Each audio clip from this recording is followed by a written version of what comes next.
Межведомственная рабочая комиссия указала на ошибки и некачественную работу госорганов противодействия первой волне COVID-19, сообщили в отделе информационного обеспечения аппарата Кабмина.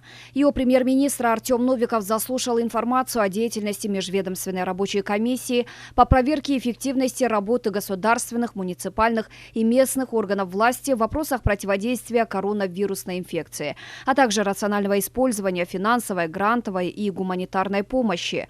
Выявлены расхождения в количестве летальных случаев от COVID-19, несвоевременное принятие протоколов лечения от коронавируса, а также неэффективный учет и распределение гумпомощи. Третий протокол лечения от COVID-19, включающий антикоагулянты и другие важные препараты, был утвержден Министерством здравоохранения с опозданием более чем на месяц, говорится в сообщении. Комиссия посчитала, что не было четкой и прозрачной системы приема и учета поступающей медицинской гумпомощи. Были выявлены факты расхождения между данными о предоставленной помощи и данными о поставленной в больнице гумпомощи. Препараты, закупленные в июне 2020 года по второму протоколу лечения, после принятия третьего протокола оказались неприменимы. На складах Департамента лекарственных средств и медицинских изделий обнаружены значительные объемы этих лекарств. Госорганы не предоставили в комиссию подробный финансовый отчет о расходах на реорганизацию и перепрофилирование больницы госпиталя Семетей.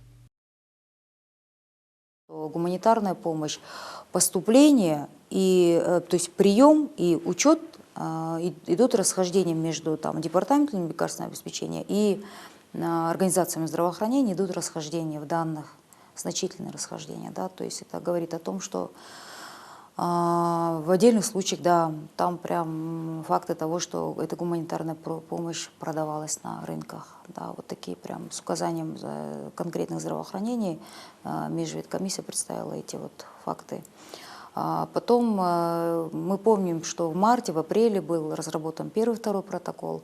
И получается так, что тот перечень лекарств, который был закуплен согласно первому, второму протоколу, как выяснилось, до сих пор, прошел практически уже 8-9 месяцев, до сих пор в Департаменте лекарственного обеспечения на складах хранятся огромный запас лекарств, причем дорогих лекарств, которые почему-то до сих пор не распределены, и сроки годности заканчиваются буквально через полгода. Да, вот тоже то, что